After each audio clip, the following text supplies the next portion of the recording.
HIV positive and wanted to do her bit. And I just want to say to both of them how proud we are that they're here today to share their stories with us. Many of you. Like most people my age, my first experiences of HIV and AIDS were really far removed from my everyday life. A black and white advert on the telly with a smashing big brick wall into a white wall and comic relief. Both were impactful and both were memorable, but both left me feeling like HIV could never touch me. Skip forward 20 years and HIV is part of my day-to-day business. My best friend is HIV positive.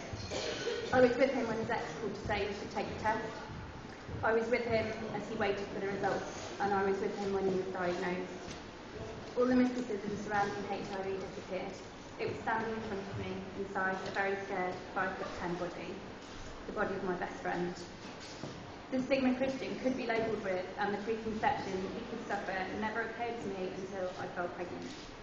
Kristian came to my house and held my hand and looked in my eyes and said, "I will understand if you don't want me near the baby."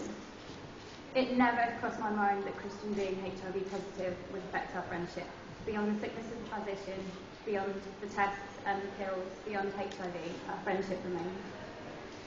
Kristian is a hero to my little boy and an inspiration to me. But if my best friend thought it would have I would have a negative reaction to his status, imagine how someone living with HIV would feel about telling a work colleague, or a stranger, or a new partner. Imagine how it would feel to be too scared to disclose your status, afraid of the prejudice so often experienced by people living with HIV. The stigma attached to this disease forces people to hide away and to avoid those painful and ignorant assumptions that are made against them. By raising awareness through campaigns such as this one, HIV and AIDS will be called back from the shadows. Wear your red ribbon, show your support, and be an activist. Join the fight to change the perception society holds of people living with HIV and AIDS.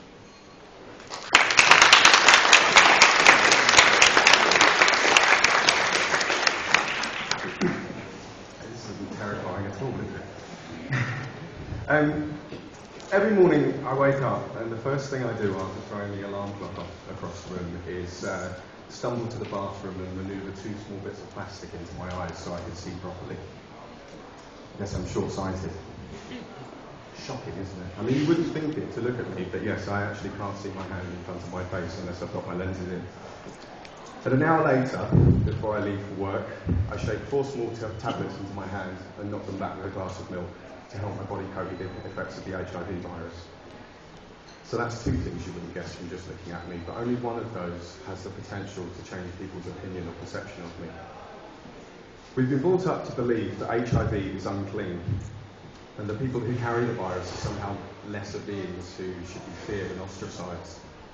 But I'm not, I'm innocent, and I'm just like you. I'm the person who gave you his seat on the tube. I'm the guy who smiled at you because you were walking along so engrossed in your phone that you weren't looking where you were going.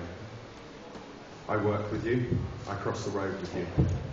I'm not in some hospital somewhere in a dark corner, dying, gaunt and covered in lesions. Every single day you come into contact with HIV positive people, and you just don't know it. We're not evil, we were just unlucky. I really hope that one day World AIDS Day becomes a time to reflect on the past and feel grateful that we now live in a world free of stigma. A world where people can go about their lives without the fear of being judged. I hope it becomes a time to remember those who lost their lives to the disease, and to thank those men and women who dedicate their lives to developing new treatments, maybe one day even a cure.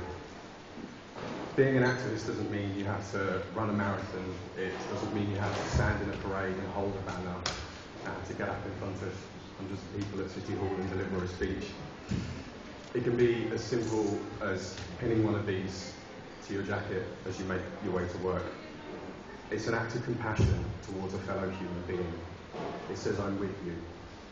Because after all, 1,000 voices whispering can be a lot louder than one person shouting. I'm so proud to be part of this campaign and to stand alongside such inspiring people and finally put a face to HIV. I hope that by sharing my story I can empower people to take control of their health, to get tested regularly and to protect themselves from the virus. I'm not ashamed of who I am, and I'm not afraid to be honest, and I will carry on holding my head up and fighting on behalf of those who live in fear, so that we can finally end stigma once and for all. My name is Kristian Johns.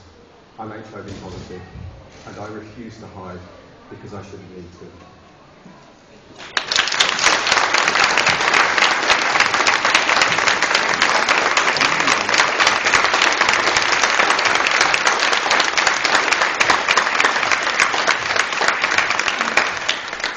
It isn't often that Boris has actually talked in a speech as he made, so I just wanted to say I think it was really impressive to hear those two young people speak so eloquently.